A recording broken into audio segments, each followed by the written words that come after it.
Fala, people! Tudo bem? Hoje mais um podcast O Mercado, hoje com uma visita ilustre.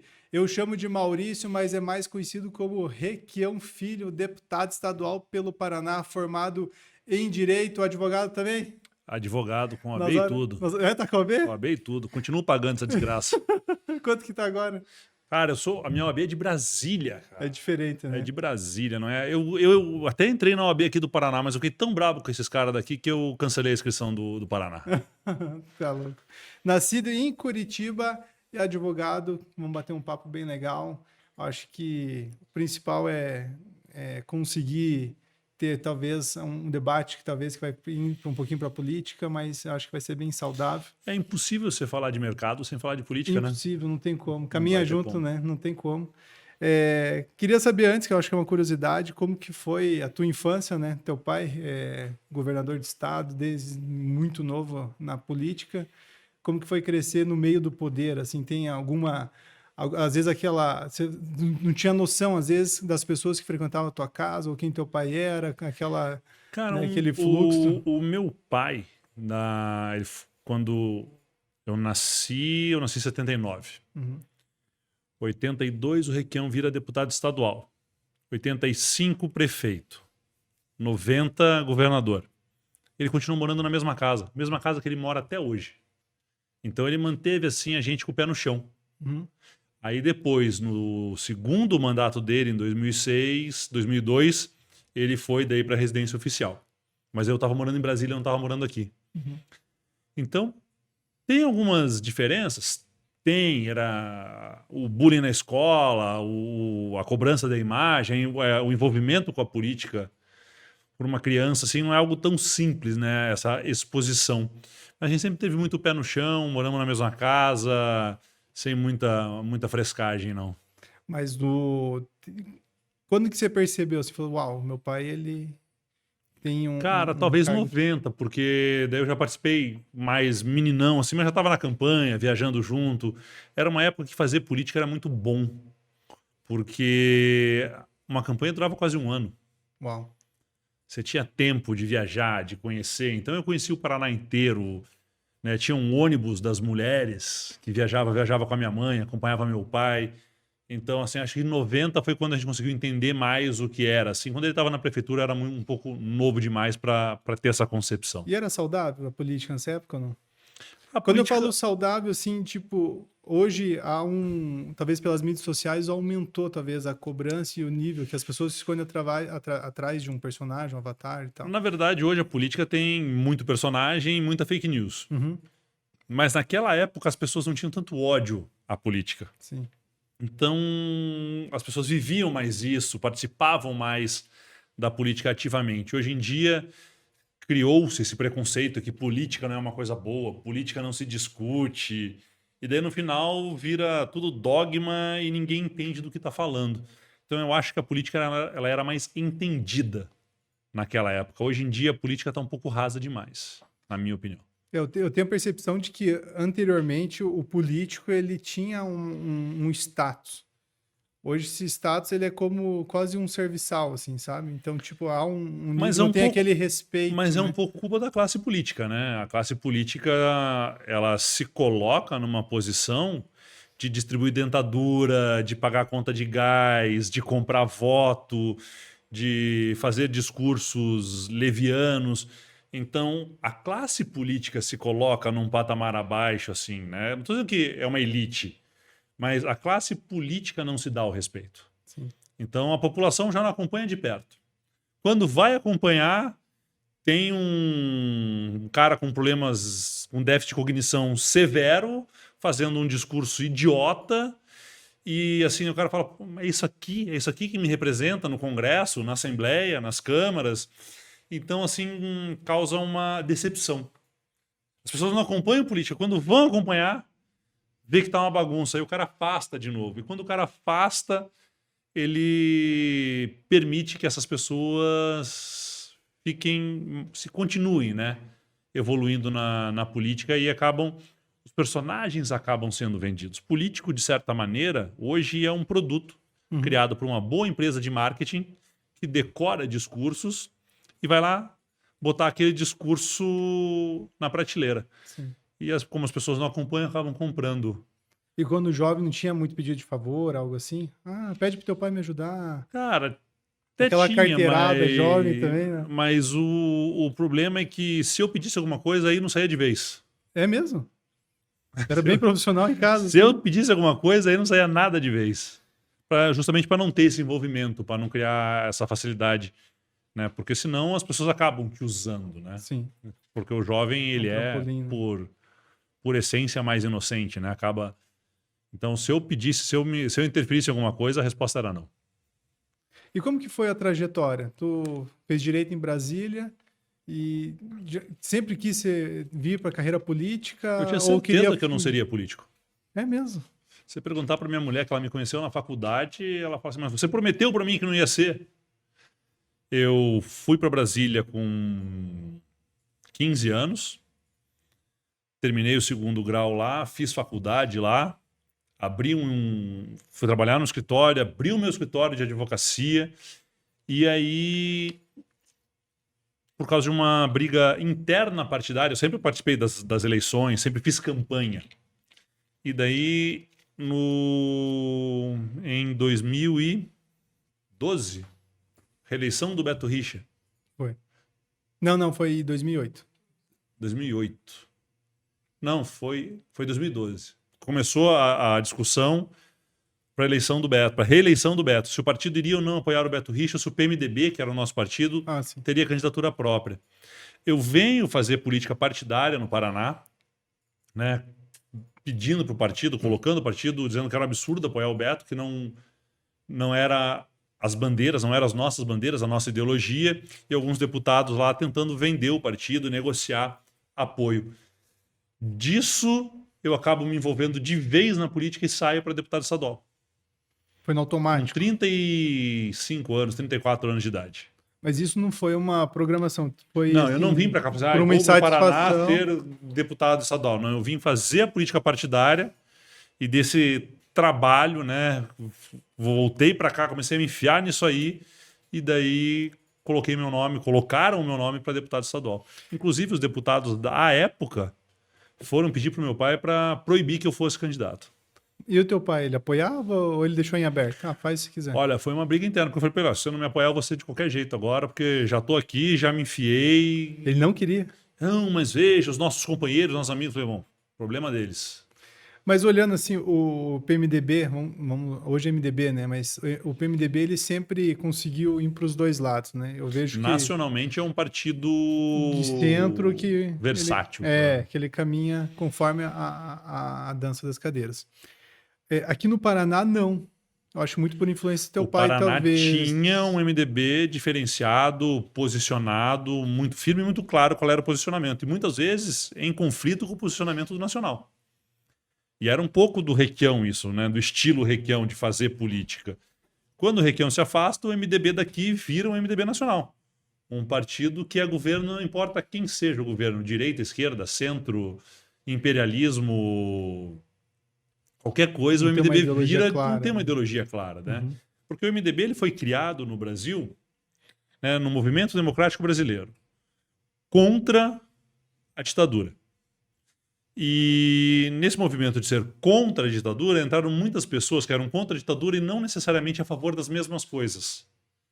Então o MDB nasce, né, de uma panela de ebulição de diversas frentes.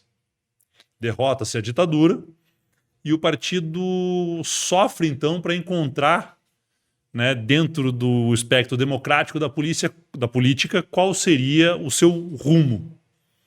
E diversas correntes internas se distribuem Brasil afora, sempre como um partido de centro-esquerda. Uhum.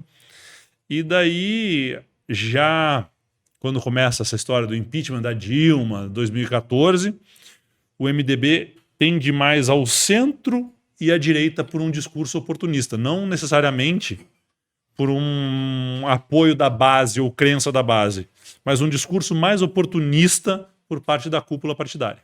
E se alastrou aqui também, tu acha? Não? Aqui no Paraná se alastrou, tanto que o governador, que era apoiador do Bolsonaro, compra o MDB, né? Ele ganha uma convenção distribuindo cargos públicos e de empresas públicas para os delegados, né? Aí um motim interno dentro do MDB por algumas pessoas que não vem ao caso dizer quem são, que se unem ao governo, compram os delegados, destituem os diretórios que não apoiavam o governador e fazem uma convenção, né, online no meio da pandemia, de uma forma meio mandrake, e o MDB então passa a apoiar o Ratinho no Paraná. Com insatisfação de grande parte do partido, mas ganharam uma convenção e entregaram o partido para o governador. Então fica muito claro que com a nossa saída, nós saímos do MDB, com a nossa saída, o MDB deixa de ter um discurso político no Paraná e passa a ser mais uma sigla de aluguel. Um PSD da vida. Um PSD da vida, infelizmente. Mas ainda tem uma base no partido, um pessoal que ainda é filiado, que acredita, né, no que o partido defendia. Então o MDB sempre está lá, assim, aquela em brasa ali, esperando alguma coisa chamá-lo de volta para ele renascer das cinzas. Legal.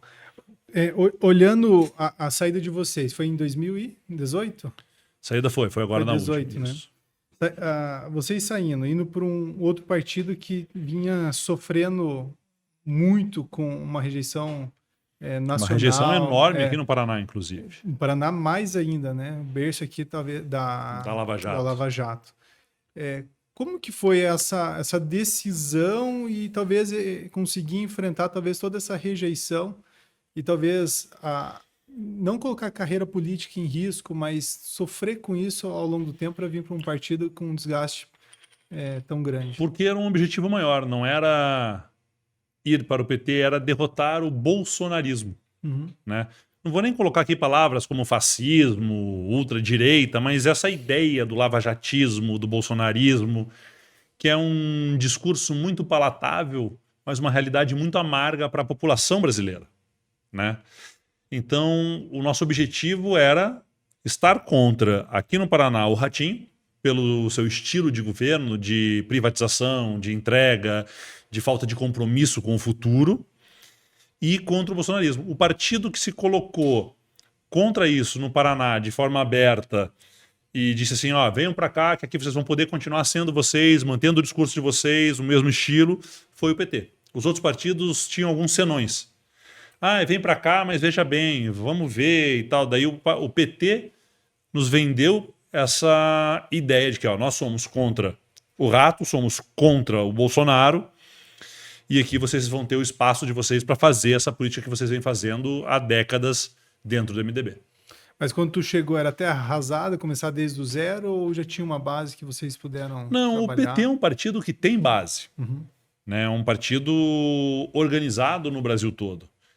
Então, em termos de base partidária, o PT hoje ele ainda tem uma base, ele tem filiados compromissados com o partido, que acreditam naquilo, o que é uma vantagem e uma desvantagem. Porque tem uma parte que é ideológica no PT e tem uma parte que é meio cultista. É um culto aquilo, né? Você não pode falar mal, você não pode apontar erro, você não pode dizer que estão errado, que eles entram em parafuso, né? É o bolsonarista do PT. É duas faces da mesma moeda. Uhum. O bolsominion e o militonto, para mim, estão no mesmo nível de política. É o cara que não aceita crítica, que não consegue discutir, que não tem um debate. É o dogma. Né? O cara que engoliu aquilo como uma verdade absoluta e não pode ser questionado. Então, mas a gente entrou nesse partido e absorveu toda a rejeição do partido. Né? Mas mesmo assim, com o Requião à frente, comigo, foi historicamente a melhor eleição do PT no Paraná. Elegeu o maior número de deputados federais e estaduais. Na tua, assim, olhando como carreira, assim, especificamente, tu, pelo sobrenome, que é muito forte, tu vem colado com teu pai, né? Isso de alguma forma te incomoda? Ou, se não, de que forma que talvez você consiga, você pensa a construção para que você consiga ter um nome próprio, né? Que as pessoas consigam te carregar o nome Requião para mim é um orgulho. Sim. Porque vocês podem falar e podem agredir o Requião com tudo o que quiserem, mas não podem chamar o Requião, uma frase do Bolsonaro, chama de corrupto, quero ver. Não tem como. O Requião não tem nenhum escândalo de corrupção. O Requião tem uma história limpa, coerente e muito clara, inclusive de posicionamentos. Então carregar isso este legado, para mim, é uma honra, né? Tanto que o nome político é Requião Filho. Não tenho vergonha nenhuma do meu pai e espero não envergonhar o nome do meu pai, como muitos outros políticos fizeram. Entraram na política e acabaram com o nome da família. Então, para mim, é uma honra. E foi para mim, na minha primeira eleição, com certeza, algo que me ajudou muito a me eleger. Mas depois vem o meu trabalho, as minhas posições, os meus discursos, né, o meu posicionamento e como eu me coloco. Tanto que eu fui deputado de oposição no meu primeiro mandato e fui líder da oposição. Isso é algo raro de se acontecer. Um deputado de primeiro mandato assumir a liderança da oposição. Então, assim, eu busco, respeitando a minha história, respeitando de onde eu venho, né, fazer o meu trabalho. Eu tenho as minhas divergências com meu pai, temos estilos diferentes, muito próximos em algumas coisas, muito diferentes em outras, mas é um legado que eu pretendo manter e é uma história política que é a maior história política do Paraná. Não tem no Paraná um político de sucesso como o Roberto Requião. Ele já foi até cotado para ser presidente, né? O Requião não foi presidente numa convenção do MDB onde eles fecharam as urnas e não quiseram contar os votos. Né? Isso lá atrás, isso foi reeleição do Fernando Henrique, se não me engano. Eu não sabia disso. Nós ganhamos uma convenção do MDB, eles fecharam as urnas e não contaram os votos. E se você pega o pessoal do Intercept, né, diz que tem trocas de mensagens entre embaixadores americanos e governo americano, que o Requião é um dos caras que os Estados Unidos jamais deixaria ser presidente do Brasil. Porque o Requião é, na verdade, ao contrário desses bolsominions que se chamam de patriotas, o Requião é um patriota, é um brasileiro. Então nós criaríamos defesa do mercado brasileiro, investimento na nossa indústria, né? Sem fechar o mercado para fora. Né? Não estamos falando aqui de fechamento de mercado, mas estamos falando da valorização do nosso mercado, das nossas indústrias, geração de empregos e riquezas aqui no Brasil.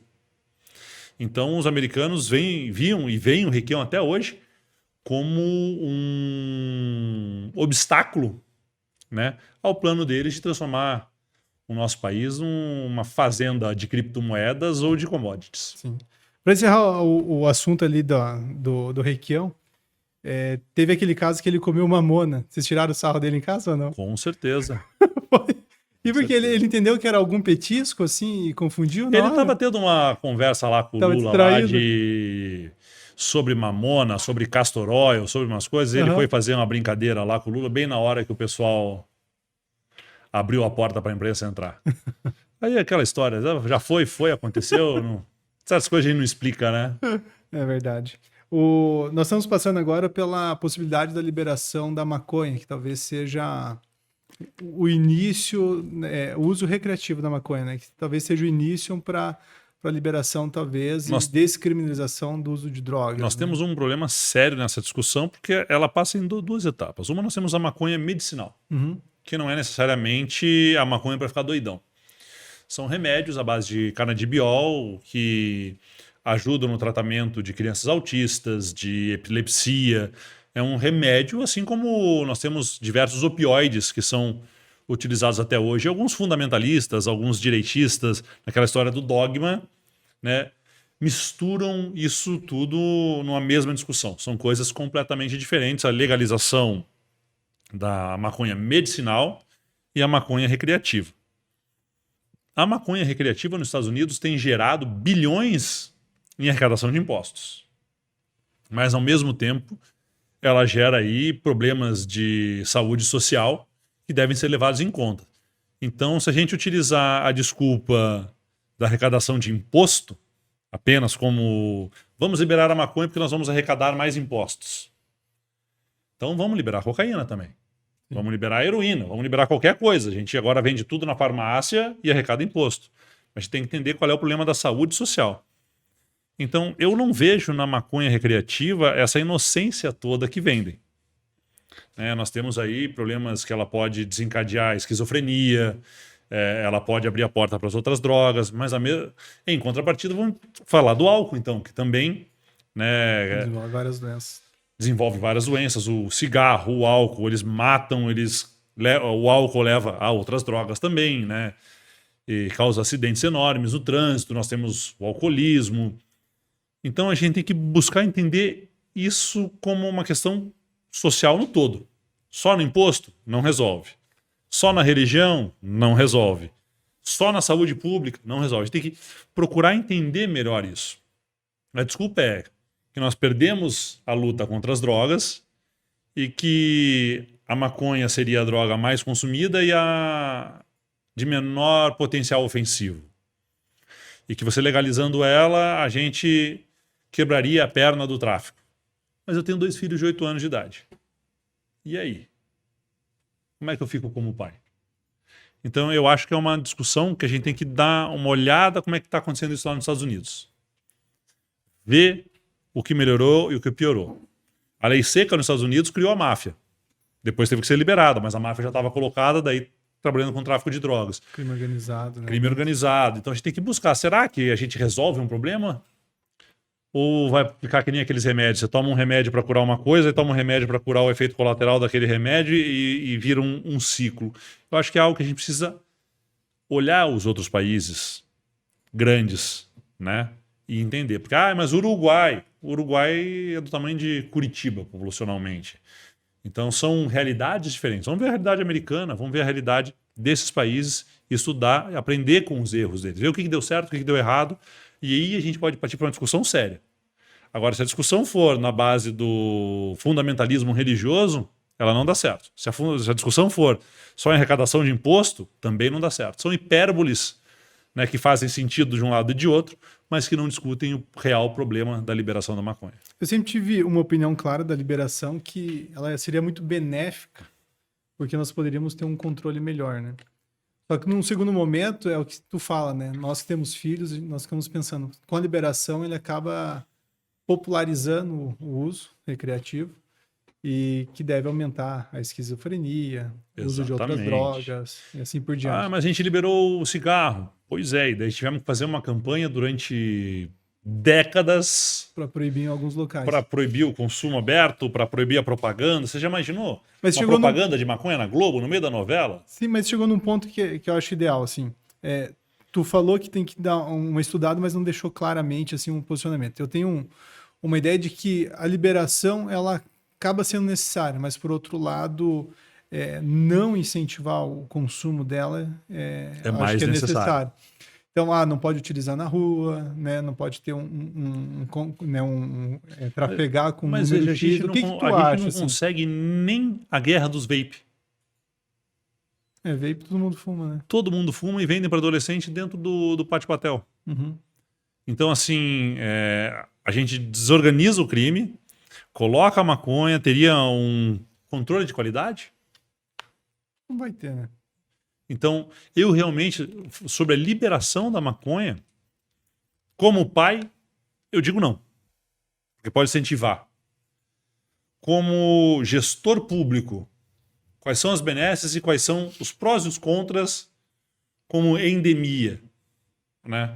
A gente vai estar aumentando o consumo, a gente vai controlar o consumo. É isso que eu digo. Eu não vejo dados concretos, estudos concretos no que realmente importa. É tudo um pouco na base do achismo. Você fala assim, você não botou uma posição clara. Eu não posso te botar uma posição clara porque eu não tenho dados concretos sobre isso. E ninguém que está discutindo isso apresentou dados concretos sobre isso. Qual como a maconha vai interferir com os depressivos? Que é um mal do século hoje, a depressão. Uhum. Ela vai aumentar o nível de depressão, ela vai diminuir o nível de depressão, ela leva a depressão, não leva a depressão, tudo no achismo. Como é que a maconha vai interferir com outras doenças? Mas é bom para o glaucoma. Mas daí não precisa ser a maconha, pode ser só o canabidiol. Ajuda no Parkinson, mas não é a maconha, é o canabidiol. Uhum. Ajuda o pessoal que está com câncer, não é a maconha, é o canabidiol. Então, tira-se o efeito doidão da droga e usa-se como um remédio. Daí nós estamos falando aqui de opioides, de anestesias, analgésicos, que é uma evolução da medicina, mas tem estudo. Então, assim, qual é a sua opinião? Eu só posso te dar a minha opinião final, como gestor e como pai, quando eu tiver dados concretos. Você, quando trabalhando com o mercado, quando você vai indicar uma compra, uma ação, um investimento, Você análise, procura uma ter uma análise né? mais séria, né? Você vai fazer, e compra a criptomoeda do Harry Potter. Por quê? Puta, porque é legalzinho. Não, né? Você faz uma análise. Então, na mesma, eu acho que é necessário um debate mais sério sobre isso. Né? Não dá para ser dos radicais aqui e dos radicais lá. Precisa ter um centro científico e social em cima disso, que hoje não tem. E subindo um pouquinho para Brasília sobre esse caso, tá o STF está votando, né? E já tem maioria, criminalização, né? de posse, né? De posse, de não criminalização da posse. Eles estão votando e o presidente do Senado, Pacheco, ele falou que eles vão pautar e eles vão voltar a criminalizar. Como que você enxerga essa briga no parlamento com o judiciário? O parlamento não faz o seu trabalho. Vamos ser sinceros? O que a Câmara está fazendo? Distribuindo emenda. Não está cuidando de orçamento, que só cuida do orçamento para conseguir mais emenda para eles mesmos, para pressionar o governo. Não está discutindo lei, não está discutindo saúde pública, não está discutindo segurança, não está discutindo educação, estão discutindo emendas para reeleição de deputado. A Câmara se resume hoje, sem nenhum demérito nenhum, a vereadores anabolizados. Os deputados federais se preocupam em conseguir pequenos favores para pequenos municípios. A pintura de uma escola, uma ponte, um pouquinho de asfalto, uma ambulância, uma indicação de um carguinho. E o principal, que é fiscalizar o executivo e apresentar projetos de leis que reflitam na vida das pessoas, a Câmara não faz. Mas você acha que nunca foi... Você acha que não foi sempre assim, talvez? Mas está errado. Sim. Está errado. Mas foi sempre assim? Mas está errado. E daí o que acontece? Daí nós vamos para o ativismo judicial, que é um perigo enorme, que é, né, a ditadura da toga. Daí a Câmara não faz, o STF extrapola os seus limites e começa a legislar, obrigando a Câmara a legislar daí em resposta. Então o que está errado é a divisão dos poderes. No Brasil nós temos que ter divisão dos poderes e nós temos que prestar mais... Nós estamos elegendo um bando de analfabeto político. Esse é o problema. E daí a discussão ela sai do campo do direito, do campo das leis e passa para o campo da compra de deputados, da compra de favores, de indicações políticas, de um governo refém do famoso centrão. Então, o problema é esse. Nós temos dois problemas, mas o problema do STF estar fazendo o que faz, extrapolando os limites, é porque o Congresso é fraco. Então, nós vamos dar uma resposta. Vamos dar uma resposta por quê? Porque existe um clamor popular de ibope. Então, eles não estão discutindo se é bom ou ruim, eles estão discutindo se dá voto. Então, com um Congresso capenga como é o nosso hoje, gera esse tipo de problema. O judiciário passa a se impor. Mas, olhando para essa briga, você não acha que ela se acentuou com uma polarização política ou não? Ela se acentuou com uma polarização política, mas ela se acentuou ainda mais quando o nível dos deputados federais e dos senadores cai de forma drástica. O que o Senado tem discutido hoje? Que diferença faz o Senado na tua vida? O que pensam os senadores do Paraná, você sabe? Ninguém sabe. Não. E, inclusive, eu não sei nem se pensam. Né? Então, é esse o problema. A qualidade. Mas como é que as pessoas estavam escolhendo os seus candidatos? De acordo com propostas, com ideologias, com bandeiras? Não, estavam nessa bobagem aí de ou é lado A ou é lado B. E ninguém estava discutindo a política. Então, cai a qualidade do Congresso Nacional, aumenta-se a corrupção moral, com a corrupção moral aumenta-se também a corrupção política, né? Essa troca de favores, esse absurdo, só votamos se eu ganhar um ministério. Peraí, cara, isso não é assim que funciona, né? Você tem que votar se é bom ou se é ruim para o Brasil. Tem que votar de acordo com o que você acredita. Nós elegemos pessoas dentro de partidos que defendem o exato oposto das bandeiras daquele partido e ninguém presta atenção nisso. Então é a qualidade ruim do parlamento Brasil afora que permite esses absurdos.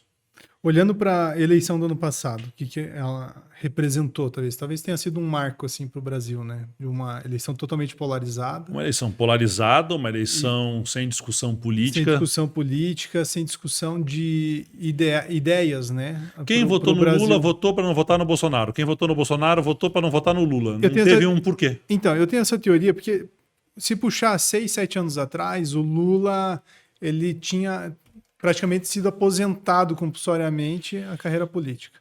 Mas vamos lá. Por mais que ele tenha tido a luta dele... Vamos puxar um pouquinho mais para trás. O Lula sai com uma das maiores aprovações históricas de presidente. Ele elegeu a Dilma como teria elegido você. Uhum. As mesmas pessoas que votaram no Lula, depois votaram no Bolsonaro. Porque o Lula tinha quase 90% de aprovação. Então entende que não foi uma aposentadoria do Lula, foi uma mudança de narrativa política. Né? As grandes mídias têm muito a ver com isso. Cria-se um fantasma, né? Um marcatismo dos Estados Unidos. Né? Cria-se o fantasma do comunismo de novo. Vão tomar a sua casa, vão fechar a igreja, a sua fazenda vai ser dividida em lotes. E talvez por falta de estudo, né? Grande parte do Brasil acredita nessa bobagem. E vão para o Bolsonaro, para o outro extremo. Que era um deputado federal do baixo clero, onde as pessoas desviavam dele para não conversar com ele, porque ele não tinha capacidade de manter uma conversa. Sim. Esse sujeito se elege presidente. Por quê? Porque a Globo bateu tanto no PT, a Record bateu tanto no PT, e eles queriam eleger era o PSDB, era o Aécio Neves. Né? E batem tanto, que as pessoas desacreditam na política. E veem no Bolsonaro como um anti-herói. Né? O anti-política. Só que esquece que ele tinha 30 anos de Câmara Federal e nunca trabalhou na vida, nunca apresentou um projeto, nunca defendeu nada. Era um militarzinho eleito ali no Rio de Janeiro por um nicho pequenininho de malucos. Aí ele vira presidente da República e mostra que não estava preparado para tocar o Brasil. E hoje, muita gente que votou nele está arrependida. Mas continua tendo a ojeriza, principalmente aqui no Sul, ao PT, ao comunismo. Vão implementar uma ditadura. E, cara, eu não consigo entender. A ditadura já aconteceu no Brasil. Foi horrível. Aí o PT foi durante 16 anos governo e não fez nada do que as pessoas têm medo que o PT faça até hoje. Inclusive o PT faz muito menos do que ele deveria fazer. Porque o PT tem um discurso maravilhoso. Né? Mas na prática eu não estou vendo isso. O Lula subiu a rampa do Palácio do Planalto com uma pessoa com deficiência, um índio, uma mulher, um negro, um homossexual, o cachorro, o papagaio e o periquito. E daí na hora de distribuir os ministérios, tá lá o Centrão. Na hora de escolher os ministros para o STF, tá lá um cara que não ofende ninguém. Entende? Então assim, o discurso é um, a prática é outra. A prática do governo Lula é muito aquém do discurso colocado. É um discurso ótimo, maravilhoso. Vamos defender a igualdade, comida na mesa 3 vezes por dia para o povo brasileiro, emprego, renda mínima para as famílias. E o que nós estamos fazendo para atrair indústrias para o Brasil? Privatizando a Eletrobras, privatizando a Copel, privatizando as empresas de água, aumentando impostos. Como é que nós vamos ter indústrias? Botando a faca no pequeno empresário. Vem aí o Plano Safra, o maior da história. Maravilha. 70% do Plano Safra é para o grande agro. Quem põe comida na minha mesa que eu como, que você come, arroz, feijão, batata, legumes, verduras, é do médio para baixo. Agricultura familiar, pequeno agricultor, agricultor de médio porte. Esses caras têm a menor fatia do Plano Safra. Mas são eles que põem comida na mesa do povo brasileiro. São eles que estão sofrendo com os altos juros dos bancos. Mas quem que o Plano Safra atende? O grande agro. Que, diga-se de passagem, diz odiar o Lula. Mas o grande agro do Brasil surge com o Finame, com o Seguro Safra, com os planos Safras. Todos esses planos do governo Lula. E o pequeno hoje está se arrebentando, arrendando suas terras para a plantação de commodities porque ele não aguenta. O produtor de leite do Paraná está com a faca no pescoço. Está vendendo leite abaixo do preço de custo. O que estão fazendo para proteger esse povo? De concreto? Protegendo o pessoal do grande agro. Quem planta soja, quem planta milho, trigo, cana. Por quê? Porque balança comercial é importante. Mas a balança comercial não põe comida na minha mesa. Ou você acha que essa questão, você acha que é mais pelo livre mercado? Então, não, é falta de coragem, meu. O agro, a commodity acaba produzindo mais, acaba tendo uma eficiência maior e acaba não compensando as outras. A commodity tem todo o apoio do governo. A commodity tem refis. A commodity tem linha de crédito. A commodity tem planos específicos para eles. Tem seguro de safra. A commodity tem todo o apoio. A commodity não paga ICMS. A commodity tem isenção fiscal. A commodity tem planos de crédito especial para comprar máquinas. A commodity tem o BNDES derramando dinheiro com juros subsidiados. O cara que tem uma fazenda ali em Ponta Grossa, o cara que tem uma fazenda em Cascavel, o cara que tem uma plantação ali em Palmas, que planta comida, ele não tem acesso a isso. Então ele quebra. Quando ele quebra, vem um cara da commodity com todo o apoio do governo federal e arrenda aquela terra. Então não é o livre mercado, é que o governo está apoiando só um lado. E veja, o meu problema não é o apoio ao agro. O agro é importantíssimo, o agro gera divisas internacionais, o agro coloca o Brasil no mapa geopolítico mundial, né? Gera para o Brasil uma importância, ele é muito importante. O problema é que quem precisa de ajuda não a tem. Então, se nós tivéssemos um apoio ao agro e um apoio igual ou maior para quem gera emprego, para quem põe comida na mesa, estava tudo bem. Só que o discurso de ajudar a agricultura familiar fica só no discurso. Na agricultura familiar, o pequeno agricultor, que é quem planta Sim. essas outras coisas. Então, o discurso é muito bom. A prática não reflete esse discurso. E eu vou dizer para você, não é livre mercado, não é nada. É medo, é falta de coragem. É porque a bancada do agro é muito forte lá na Câmara Federal, nós vamos perder um pouquinho de apoio. Então venha, vamos jogar limpo. Pega lá, entra o presidente em horário especial em todas as redes de televisão e fala, gente, é o seguinte, nós estamos com um problema aqui no Brasil. Nós estamos importando arroz e feijão, pagando em dólar o prato do brasileiro. Isso aumenta o custo da comida, isso diminui o seu poder de compra, isso gera inflação. Então, nós precisamos pegar aqui do grande agro e dizer assim, olha, cara, vocês precisam dar uma folga aqui para nós, se virar um pouquinho, arriscar um pouquinho mais, e nós vamos investir mais aqui, na vida do brasileiro, na mesa do brasileiro. Vocês concordam comigo ou vocês acham que a gente tem que deixar o arroz e o feijão ser caríssimo? Trazer opinião pública para o debate. Aí, mas a soja, o óleo de soja está caro.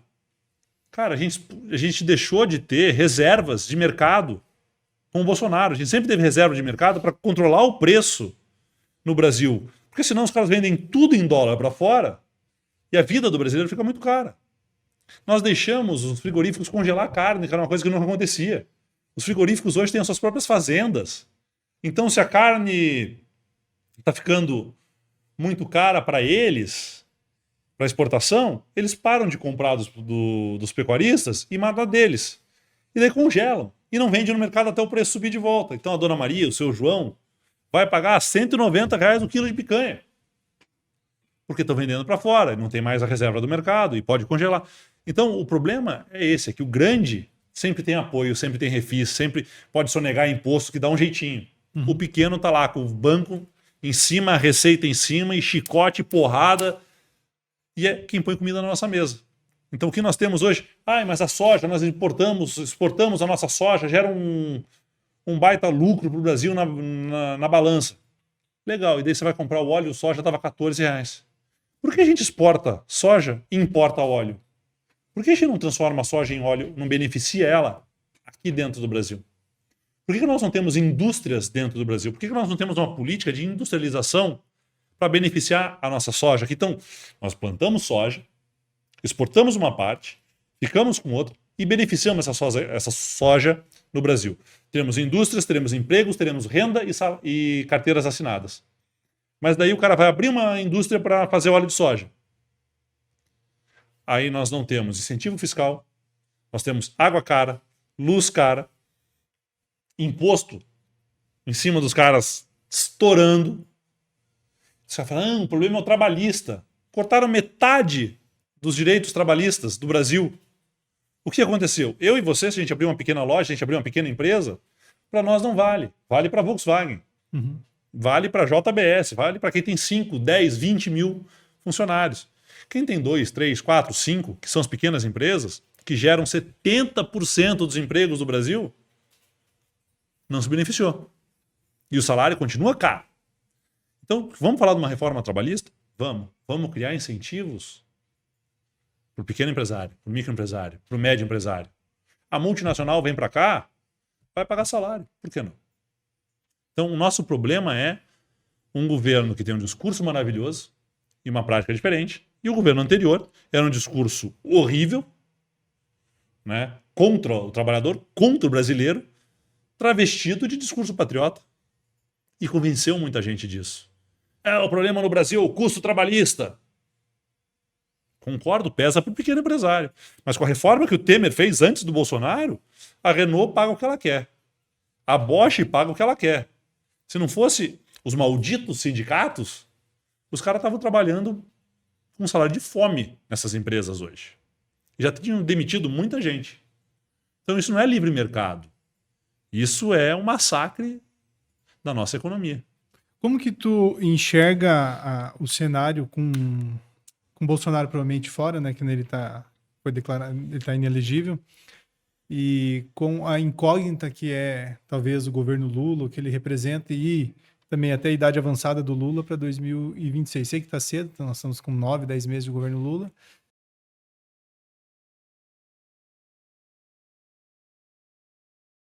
E por uma continuidade de um governo depois, né? Ele seria talvez o único candidato que poderia ter ganho do Bolsonaro na última eleição. Nós não teríamos nenhum candidato com força Exatamente. Então, política a ponto disso. É onde a gente chega. Antes de aquilo que a gente começou lá no começo. Quem votou no Lula votou para não votar no Bolsonaro. Uhum. Quem votou no Bolsonaro votou para não votar no Lula. E agora? E 2026?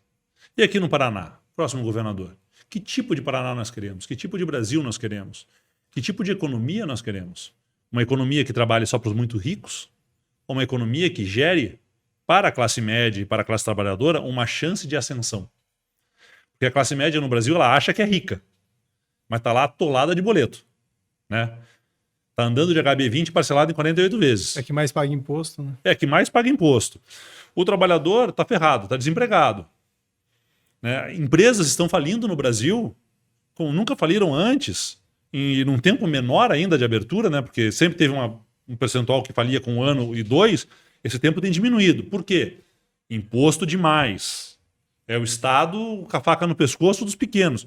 E as grandes cada vez com mais incentivo. Só que, como eu falei, quem gera emprego, quem paga salário, é a pequena indústria, é a pequena empresa, é a micro, é a média. As grandes hoje cada vez mais estão mecanizadas. Só que é inevitável a mecanização, a automação das coisas. Eu concordo. Mas essas automações terão que ter manutenção. Os softwares terão que ser desenvolvidos. A construção dessas máquinas tem que acontecer em algum lugar. Por que na China? Por que na Índia? Por que no México? Por que não aqui? É isso que eu me pergunto, que eu não vejo o PT buscando. Uhum. Essa história de colocar comida 3 vezes na mesa do povo brasileiro, para mim, é muito pouco. É nivelar por baixo. Ser melhor que o Bolsonaro, até o Tiririca seria. Então, o Lula ser melhor que o Bolsonaro, para mim, é muito pouco. A gente tem que entregar um pouco do discurso, devolver a esperança para poder criar uma transição na próxima eleição. Senão nós vamos ficar sempre nessa polarização. Como se a gente pegasse uma vara de bambu, colocasse ela desse lado aqui e solta. Ela vai para o outro lado. Está na hora da gente achar algo onde a política seja discutida por ideias. Fugir desse... Ou é 8 ou 80? Como que você enxerga 26 nesse caso? Com preocupação. É mesmo? Com muita preocupação. Mas tu não acha que provavelmente não vamos ter essa polarização? Claro que vai ter no discurso. Depende mas eu estou dizendo de candidato. Eu acho que a polarização depende muito do comportamento da imprensa, Uhum. porque a imprensa é responsável por isso, por discutir, Por criar mitos, né? por criar mitos, por criar fake news ou manchetes enganosas para vender jornal. Depende muito da economia brasileira durante o governo Lula e quem ela vai beneficiar de verdade. Então, você fala assim, será que vai ser uma eleição? Eu espero que seja. Eu trabalharei para isso. Conscientização política, uma educação política para que as pessoas entendam o que deveria fazer um deputado federal, um deputado estadual, o que realmente faz. Que eu acho que estão completamente perdidos, fora completamente do que diz a nossa Constituição, o que fazem hoje os congressos, o que deveria fazer o presidente, o prefeito, o vereador, como deveria ser a política. Então, eu acho que a gente pode caminhar para isso. Ou a gente pode caminhar para outra polarização, para outro extremo. Falando aqui sobre o governo do estado, nós já vi ventilado a notícia, talvez, do Ratinho Júnior sair candidato a presidente. claro que, que nem eu falei, já é muito cedo, mas como possível, né, candidato, aí temos alguns Ratinho candidatos. Júnior tentou ser o candidato do BTG Pactual, assim que acabou a eleição. Né, depois de um período lá de depressão dele pelo Bolsonaro não ter se elegido. Você acha que teve isso? Teve um período ali que ele achou que estava tudo perdido para ele, tal, os planos dele teriam sido por água abaixo, os planos do grupo econômico deles, né, que tinha um vínculo muito forte com o bolsonarismo. Aí ele tentou ser o candidato do Pactual, do BTG Pactual, do Banco do Guedes, que você conhece bem. Sim.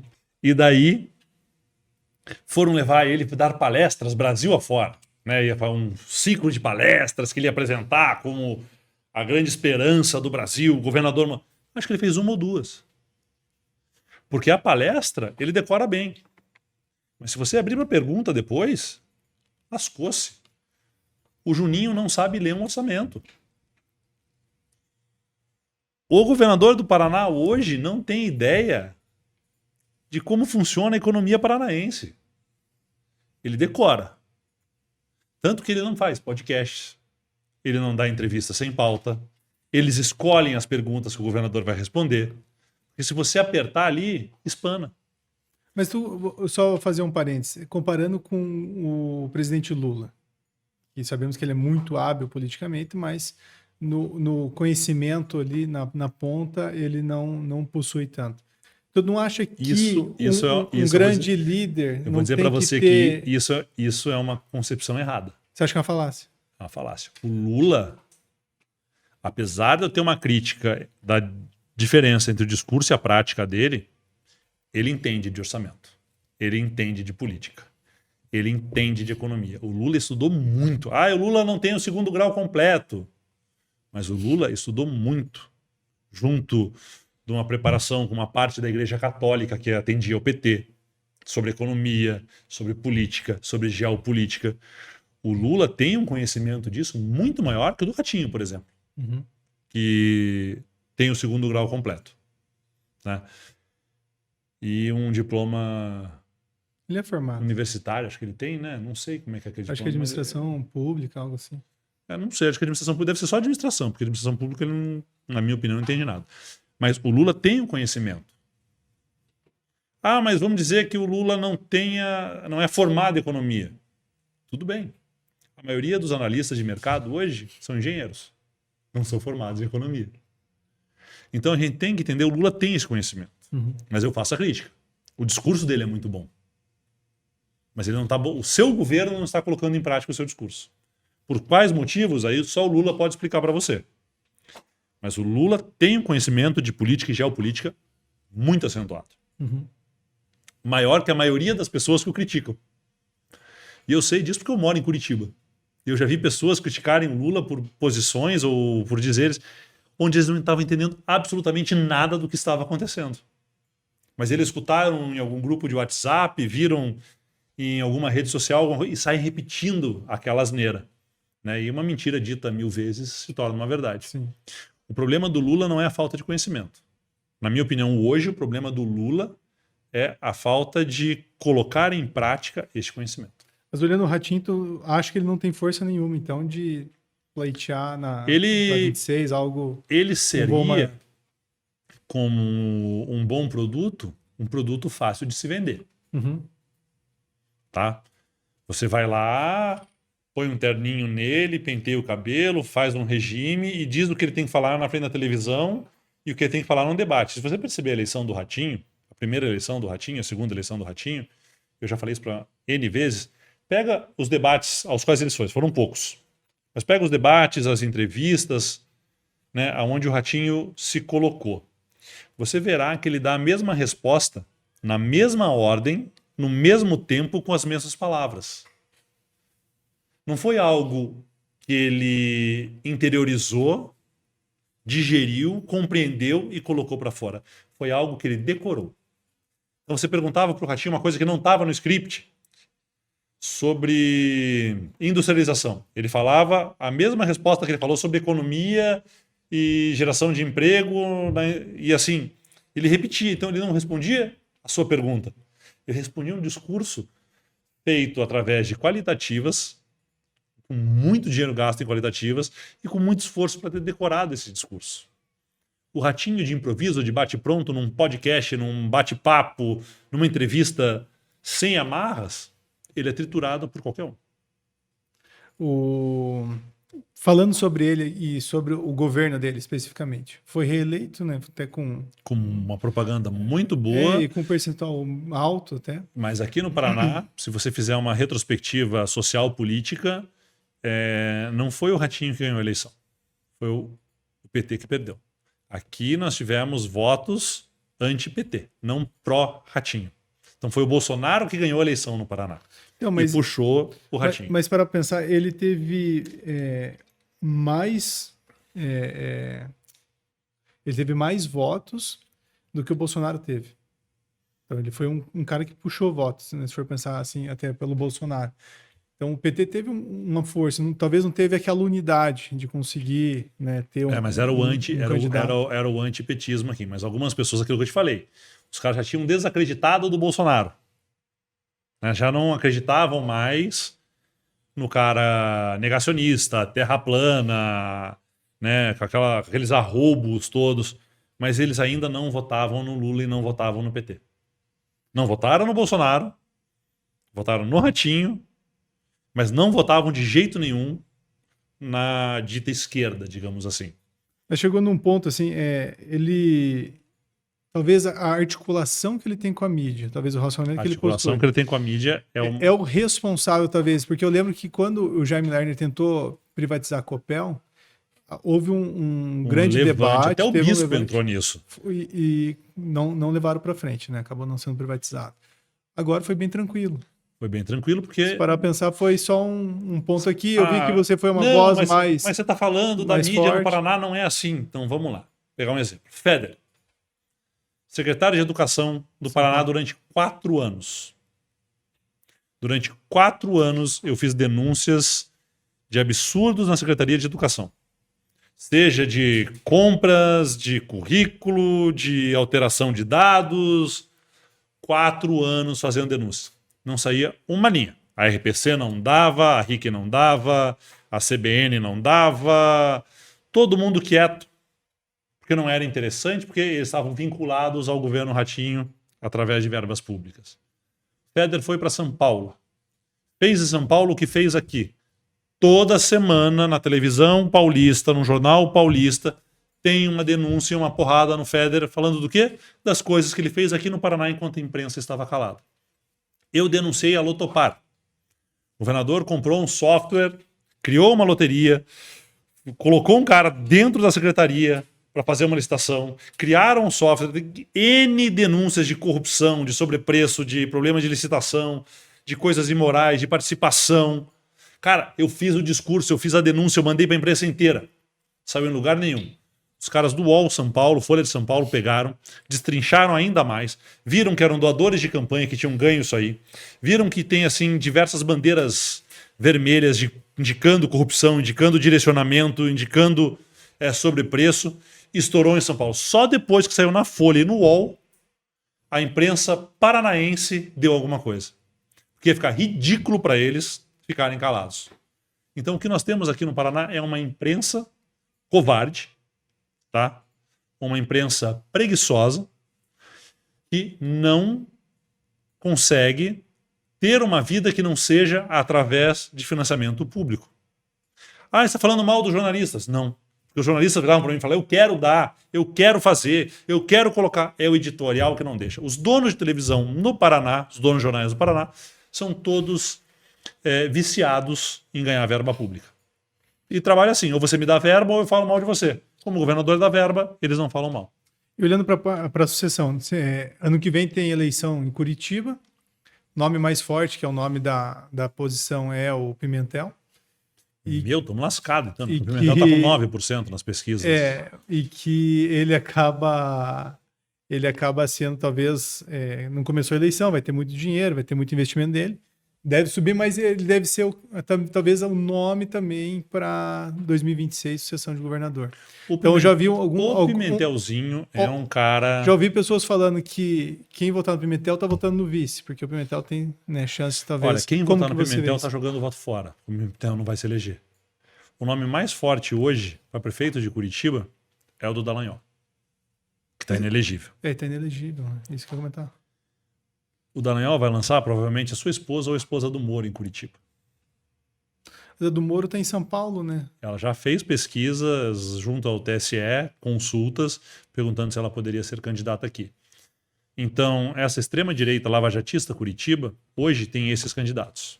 A mulher do Moro ou a mulher do Dallagnol. Essas são as pré-candidatas da extrema-direita. O Pimentel é o candidato do Ratinho. Mas, apesar de ser um menino super agradável de conversa, conversei muito pouco com ele, mas assim, não vou dizer para você politicamente quem é o Pimentel, porque eu não sei. Você não sabe, ninguém sabe quem é o Pimentel politicamente, né? Ele é o vice do Greca. Posições, ideologias, ideias, ninguém sabe. Chance do Pimentel entrar agora nas pesquisas, ele não passa dos 2 dígitos. Não é conhecido ainda. Não é conhecido, não se tornou conhecido, tentaram, não virou. Então, nós temos outros candidatos mais fortes. Mas qual é o problema dele? Nós temos um candidato de centro-direita, que eu não vou aqui dar nome a ele para não fazer propaganda de graça, que não tem partido. Ele tem muito mais voto que esses outros do governador, é da base do governador, é um deputado, mas não tem partido para ser candidato. Porque o governador tem os seus acordos a serem cumpridos. No lado da esquerda, nós temos diversos pré-candidatos, mas não temos ainda uma união. E alguns candidatos estão sendo empurrados de Brasília para baixo, né? Uma decisão de acordos feitos em Brasília, né? Olha, você apoia fulano aqui em Curitiba, que eu apoio fulano lá no Recife. Né? Acordos que não conversam com as bases partidárias de esquerda, muito menos com a população. Então é uma eleição que está sendo discutida de cima para baixo. A minha esperança de 2024 agora para prefeito é que a gente consiga ter uma discussão com a população de Curitiba. Eu não sou pré-candidato. Tá? Nem penso. Nem penso. Mas é uma discussão que eu espero que seja feita com os curitibanos, não de cima para baixo. E ela está sendo toda feita agora do Palácio Iguaçu para baixo, do Palácio Planalto para baixo, do Ministério para baixo, da cúpula lá em São Paulo para baixo. E ninguém está conversando com a população. Ninguém parou para perguntar ainda, curitibano, o que está acontecendo com a sua cidade? O que você quer? Curitibano, onde está o seu problema? O que te incomoda? O que te agrada? Não, eles estão todos na base dos acordões de dinheiro e tempo de partido. Olhando pela última eleição e o que o Goura fez na última eleição e ele como pré-candidato para ano que vem. Gosto do Goura, seria uma possibilidade de apoio. Uhum. Não teria problema nenhum de apoiar o Goura. Cobraria dele algumas coisas a mais, uns posicionamentos mais fortes, umas colocações mais claras, tá? Mas o Goura é uma possibilidade de se discutir Curitiba. Mas assim, nós precisamos ampliar a discussão. Porque o Goura deputado estadual é uma coisa, um Goura prefeito é outra coisa. Né? O espectro de discussão é maior. Uhum. A Carol D'Artora pelo PT, deputada federal, é uma coisa. A Carol D'Artora, candidata a prefeita de Curitiba, é outra coisa. O Luciano Dutti, para ter o apoio do PT, do PV, do PCdoB, mas estão fechando lá em Brasília. E ele vai ser candidato dele mesmo? Né? A base vai apoiar o cara que falava mal do partido só porque fizeram um acordo lá em cima. Então, assim, tem muito a ser discutido. Curitiba, hoje, as pessoas esqueceram, como a gente fala, esqueceram de combinar com os russos. Uhum. Já está decidido nas culpas, mas ninguém conversou com o curitibano. E aí a minha esperança da gente ter uma eleição mais discutida, mais aberta, mais ampla. O problema é que a eleição hoje ela é muito curta. É muito rápido, né? É muito rápido, não dá tempo de debater proposta. Tu acha que vai influenciar 26 no Paraná ou não, essa eleição de Curitiba? Curitiba sempre influencia. Curitiba é o maior colchão de votos do Paraná. Influencia, sim, mas não define. Você acha que se tua análise estiver errada, Pimentel ganhar como prefeito, ele vem forte para governador ou não? Não. Não? Como que você olha para 26? 26 nós temos diversos candidatos. Se perguntar para mim, sim, eu sou pré-candidato. Mas se você perguntar para outros 30 deputados estaduais, eles também são. Se você perguntar para os outros deputados federais, eles também são. Então eu acho que 26 vai ser uma construção de ideias, de políticas. Passa sim por 24, pelas eleições municipais em todo o Paraná, mas vai ser uma eleição de amadurecimento. É uma troca de paradigma. Por isso que é tão importante, como eu te falei aquilo, como estará a economia, como estará a mídia, em que pé estará a discussão política brasileira. Se a gente tiver em dogma de novo, vai ser uma eleição complicada. É isso que eu ia perguntar. Provavelmente ela vai ser reflexo, talvez, do que acontecer em 26 para presidente. Exatamente. Vai refletir nos estados. Vai refletir nos estados. Como que... Eu estava estudando a privatização da Copel, e por ser de mercado, não que eu apoie totalmente o livre mercado, acho que ele não se autorregula, tem que ter uma regulação externa. Mas olhando a privatização da Copel, ela fazia todo sentido do lado financeiro. Como que tu enxerga e por que acionista. Como que a tua crítica... Pro paranaense ela é uma desgraça. Então, é isso que eu quero entender e que você fale um pouquinho, porque eu vi que você foi a voz mais ressonante ali na questão. Nós temos uma empresa que tem um monopólio da energia no Paraná. Correto? Uhum. Pouquíssimas cidades não têm energia Copel no Paraná. São algumas poucas cidades nos polos extremos, que pegam energia de São Paulo, energia de outras empresas. Nós temos uma empresa que dá lucro. Um lucro absurdo. E o Paraná é sócio majoritário dessa empresa. E essa empresa dá quase R$1 bilhão de lucro por ano só para o estado do Paraná. Uma empresa que em ativos e carteira de mercado teria aí no mínimo um valor de uns 20 bi para cima. Ela é vendida por 3 bi. É transformada em corporação e o estado abre mão dessa empresa por 3 bilhões. Desses 3 bilhões, quase metade disso vai ser usado para pagar dívidas da própria Copel e do Estado. Com o Itaú, com o BTG, com grupos de investimento. Ou seja, o que sobrou para o Estado é dinheiro de pinga. Dentro do orçamento de mais de 20 bilhões por ano, 1 bi não vai fazer cócega. É menos de 10% do orçamento. 20 bilhões, desculpa, muito mais do que isso. Nós abrimos mão em incentivos fiscais no Paraná de 20 bilhões esse ano. Então, veja, vende-se a Copel, que dava dinheiro, por um valor que nós arrecadaríamos em 2, 3 anos com a Copel.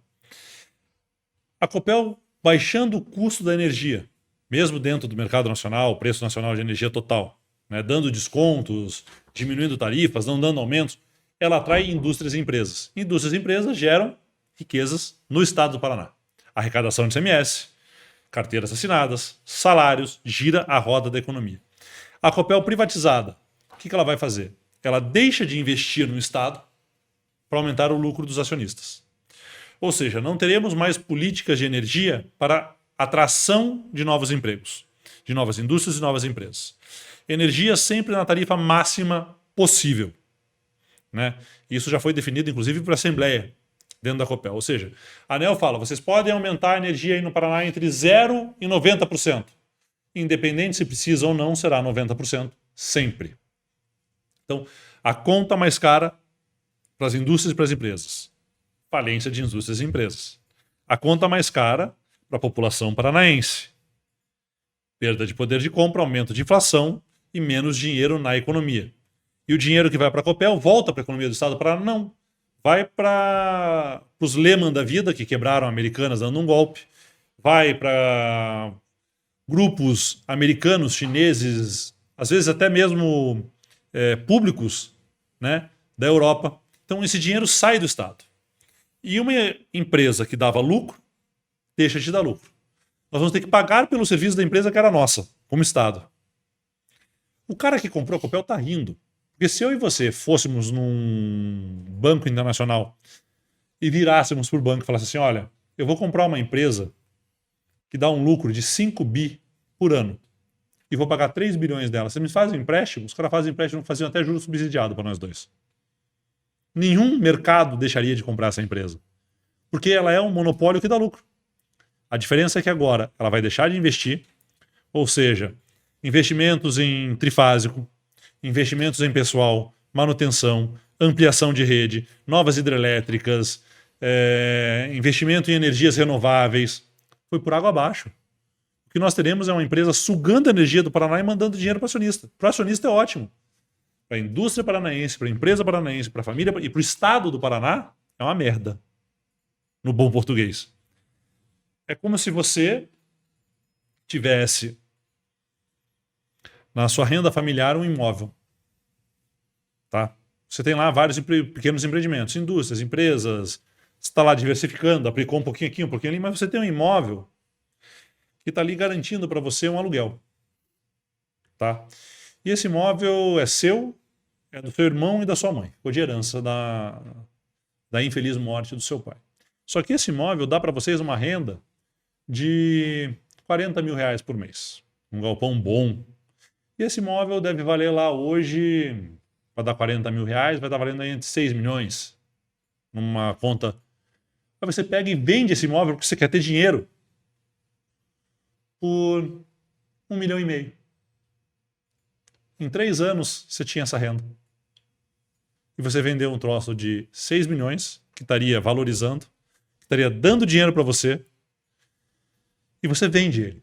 Você deixa de ganhar os 40 mil por mês. Então, em 1 ano e meio, você vendeu ele por 1 milhão. Você recuperaria esse dinheiro. Só que, além disso, você precisa daquele imóvel, porque você tem que guardar algumas peças, algumas coisas.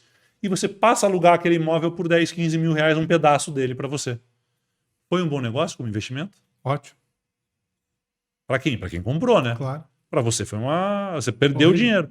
Foi o que o Estado do Paraná fez com a Copel. E nós teremos problemas seríssimos aí.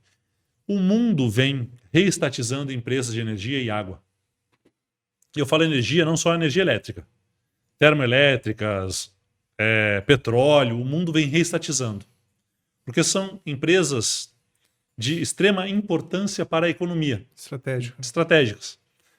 Então nós privatizamos. A Califórnia busca, os Estados Unidos busca retomar, a Inglaterra busca retomar, a França busca retomar.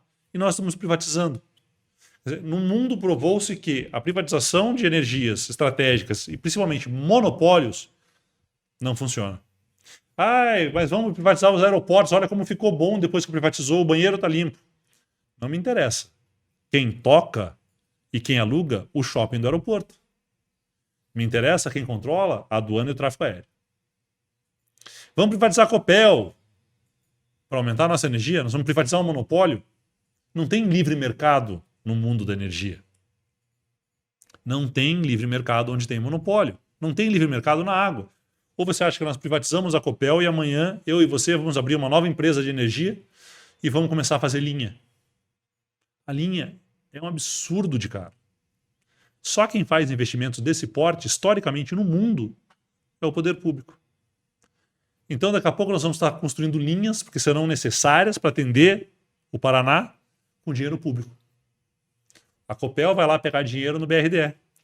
A Copel vai fazer uma parceria público-privada com o governo. E quem vai botar dinheiro seremos nós, eu e você, com os nossos impostos. E o dinheiro da Copel, o lucro da Copel tendo embora. Por isso é um péssimo negócio. Olhando a função do Estado como gerenciador ali, né, de política pública, indutor da economia, tu não acha que o Estado ele é capaz de induzir novas empresas a virem competir e conseguir criar um mercado livre? E eu vou colocar alguns números. Nós devemos dobrar a produção de energia nos próximos 10 anos para conseguir abraçar a nova entrada de pessoas no mercado de trabalho. Esse investimento com um Estado praticamente falido, né? Não conseguindo propor investimentos novos, que é a briga, por exemplo, que o Lula está tendo para conseguir ter espaço no orçamento para isso. Tu não acha que vai precisar ter iniciativa privada e ela conseguir propor concorrência? Mas por que você abre mão do seu monopólio? Você já tem uma empresa que te dá lucro e que está ótimo. Então vamos incentivar o livre mercado, vamos incentivar que as pessoas venham para produzir mais energia aqui, energia limpa. Ótimo, venham. Mas uma empresa que vale mais de 20 bi não pode ser entregue por 3. Isso concordo. Uhum. Então, venha produzir energia no Paraná, venha fazer uma fazenda solar aqui. Provavelmente lá no oeste ou lá no norte. Não vai ser aqui em Curitiba, né? Sim. Venha. Nós garantimos para você incentivo fiscal. Eu quero que venham. Mas venha, faça a sua fazenda solar, faça a sua fazenda eólica, que no Paraná só lá para Palmas vai dar certo. Nós não temos vento constante e ideal para isso, mas para solar a gente conseguiria. Venha. Ah, mas use a nossa rede de transmissão. Pague por isso. Ah, eu não quero pagar. Então crie a sua. Aí ninguém vem. Entendeu? Então nós entregamos, eu não sou contra outras empresas virem para competir, mas nós pegamos algo que dava lucro, que dava dinheiro, que dava certo, que podia fomentar a economia e vendemos ela a troco de pinga. Foi um negócio perdulário. Querem vir? Venham, invistam. Quanto mais gente vier investir, melhor. Quanto mais energia solar, melhor. Quanto mais energia eólica, melhor. Quanto mais a gente puder produzir energia limpa, melhor. Agora, Sanepar, nós vamos fazer o quê? Vem alguém produzir água? Eu não sabia que tinha voltado alguém divino para a Terra, porque a água Não se produz. não se produz. Uhum. Vamos privatizar a Sanepar, e aí? Como é que nós vamos fazer? Então a gente tem que entender que energia e água, por incrível que pareça, muita gente não sabe disso. O investimento de energia e água é algo que gera uma economia tão grande na área da saúde que quase se multiplica. Quando você tem uma ocupação, você tem uma área mais pobre, de baixo IDH, e você chega com energia e água de graça. Ah, não é de graça, alguém está pagando a conta. Aquele investimento da energia, dessas tarifas sociais, é tão grande e o retorno da economia na área da saúde é tão grande que esse investimento torna-se irrisório. E essas pessoas com energia e água, com essa dignidade de vida, podendo tomar um banho quente, podendo ter uma luz para estudar à noite, podendo ter uma geladeira para o alimento não apodrecer, essa comunidade, ela se desenvolve muito mais. As crianças vão mais para a escola, elas estudam mais, se alimentam melhor. E é uma força de trabalho mais qualificada. Então, é isso que a gente fala quando são empresas estratégicas, não só economicamente, mas socialmente. Sim. Pensando ali em 26, 1º de janeiro de 2027, tu assume como governador. Qual que é a primeira atitude? O que tu coloca assim como prioridade para...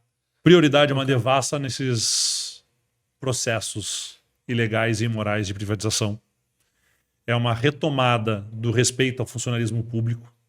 Ah, mas a população não gosta de funcionário público, é tudo Marajá. Marajá é juiz e promotor, que tem 60 dias de férias por ano, e auxílio paletó, auxílio escola e salários acima do teto estourados. A dona Maria, que está atendendo o filho do paranaense na escola, ela está ganhando R$900 por mês. O policial militar está colocando a vida dele em risco, trabalhando 80 horas por semana, por um salário abaixo de R$3.000 por mês. Então, o Marajá é o juiz e promotor. E o funcionalismo público bem pago, bem incentivado e respeitado atende bem a população. E a retomada de investimentos do Estado em infraestrutura de verdade. Então, é a retomada de investimentos que atraiam empresas e tornem o Paraná atrativo. E não estou falando aqui de pedágio. Com o novo pedágio, tem uma infraestrutura ótima. Imposto caro, luz cara, água cara e logística cara. Como é que o Paraná vai virar o hub do mundo? Quem que vem para cá? Os caras vão para qualquer outro lugar. A energia mais cara do Brasil, o imposto de ICMS mais caro do Brasil, a água mais cara do Brasil, o pedágio mais caro do mundo. Me diz você, como um orientador de mercado, que empresa você chamaria para vir para cá? É difícil, né? Hoje estão perdendo competitividade para Santa Catarina. Né? Menos imposto é mais emprego. Uhum. Isso é outra coisa no dia 1. Zerar imposto para micro e pequena empresa. Uhum. Acabar com substituição tributária de itens desnecessários. Substituição tributária é o pagamento antecipado do ICMS em cima de um valor, né, irreal, né, que o Estado dá para aquele produto e cobra o imposto antecipado. Pequena e microempresa, quem está no Simples não tem crédito tributário. Então, primeira coisa, pequena e microempresa, quem está no Simples não paga mais ST. Rever a ST dos demais itens. Aumentar a faixa de isenção. Ou seja, a faixa hoje está perto de R$400 mil, ela tinha que estar perto de R$1,5 milhão. Aumentar a faixa de isenção de ICMS para pequenas e microempresas. Para quê? Para que a empresa paranaense que gera emprego possa crescer. Buscar, junto ao governo federal, uma reforma trabalhista que diminua o custo trabalhista para o pequeno e para o microempresário. Incentivos fiscais para novas indústrias micro, pequenas e médias, que é quem gera emprego. Então, menos imposto, mais emprego. Um Estado tratado com respeito para atender bem o cidadão. E investimentos de verdade que atraiam empresas. E a revisão dessa privatização que vai custar muito caro para o Paraná, da Copel e da Sanepar. Legal. Maurício, tem uma brincadeira que eu faço no finalzinho, que ele é quase um ping-pong. Bora. Nesse caso, não tem nada combinado, hein, gente? Estou colocando aqui, ele nem sabe. Mas eu vou falar o nome de uma pessoa, de uma personalidade, e daí você fala sai ou corro. E por quê? Atenção, advogados. Vira amiga. Atenção, advogados. Sai porque tem não uma intimidade, mas né, algo que atrai e corro porque não quer ver. Sérgio Moro. Sérgio Moro, corro. Lula. Lula, Abraço ou corre? eu botaria ele para conversar, para cobrar dele o discurso. Abraço, então? Tem que ser um ou outro. Não é abraçar. Eu boto ele para conversar porque eu admiro ele como líder político. E eu falo assim, amigão, você é o cara, o teu discurso é o discurso. E cadê a prática? Eu iria para cobrar. Bolsonaro, abraço ou corre? Corro, vai que ele quer roubar meu relógio. Dallagnol, abraço ou corre? Dallagnol, corro de fundamentalista. Não converso com fundamentalista. Ratinho, abraço ou corre? O Ratinho, cara, eu não abraço ele, mas eu adoraria, porque eu conversei muito pouco com ele na minha vida. Quando ele foi deputado comigo, ele fugia do plenário na hora das votações mais complexas, fingia que atendia o telefone, saía fora. Eu queria sentar com ele e perguntar, cara, por que você quis ser governador do estado do Paraná? Eu queria entender. Você foi governador só porque teu pai queria? Me explica. Por que você quis ser governador e foi essa porcaria de governador? Então você abraça. Abraço para conversar, para cobrar. Álvaro Dias, abraço ou corre? O Álvaro, eu conheço o Álvaro desde menino. Meu pai foi secretário do Álvaro. Uhum. Mas hoje, politicamente, o Álvaro se colocou muito mal. Eu teria que correr dele. Biden, abraço ou corre? O Biden? Uhum. Cara, o Biden, as pessoas dizem que ele é um comunista. Ele é só mais um americano. Não fede nem cheira pra mim. Então, abraça. Porque... o Biden... Cara, o Biden é um americano. O Obama, o primeiro presidente negro dos Estados Unidos, vai fazer... Ele era, antes de mais nada, um americano. Eles defendem os Estados Unidos. A gente tem que respeitar isso. Trump. Corro. De Xi Jinping. Nossa Senhora. Não saberia te responder, cara. Difícil, né? Difícil. Essa é difícil. Porque é um cara que a gente precisaria entender as loucuras da cabeça dele. Você não fica curioso com esses malucos? Fica. Então, eu tenho vontade de conhecer esses malucos, de entender o que passa na cabeça dessa gente. O Fernandes da Argentina, abraço ou corre? Nossa Senhora, só se fosse abraçar pra jogar ele no chão. Gente, é isso. Eu vou deixar o espaço para você deixar uma palavra. Obrigado pela conversa. Acho que foi muito boa e franca, né? Eu tenho esse defeito. Mas é bom, é bom. Espero muito sucesso na carreira política, profissional. Se Deus quiser, aí em 26, tenha sucesso aí no teu planejamento para o governo do estado. Cara, palavras finais para um podcast de mercado. Eu diria o seguinte, entenda uma coisa. Você está aplicando dinheiro, você está ganhando dinheiro com isso. Hoje o juro alto do banco permite que você, que tem dinheiro, possa aplicar e viver de renda. Sabendo aplicar, com risco e tal, mas você pode aplicar e esse juro alto te permite isso.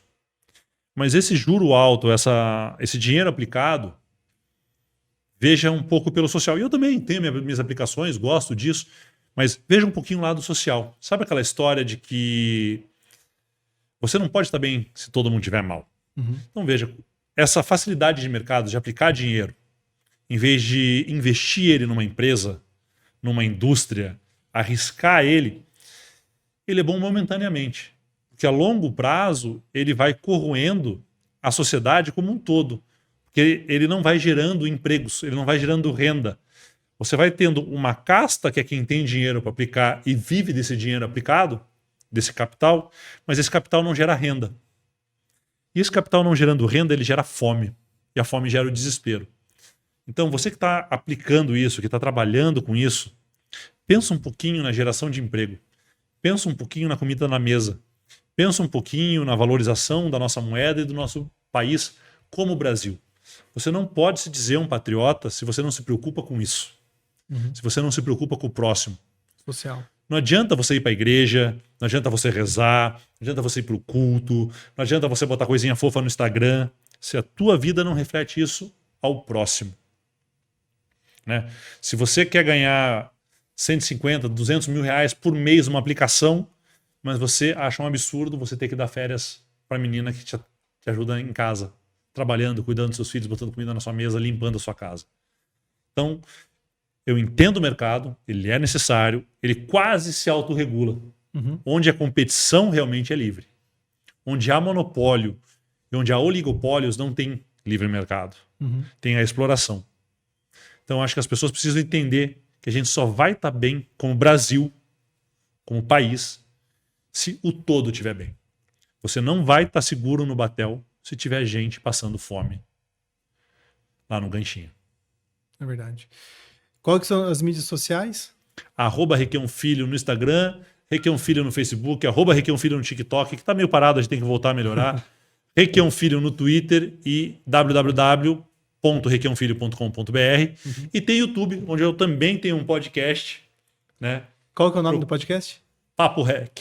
Papo Rec? Papo Rec. Legal. R-E-Q. Legal. Obrigado mais uma vez, Maurício Requião Filho, muito obrigado. Obrigado Fique pelo com Deus. espaço.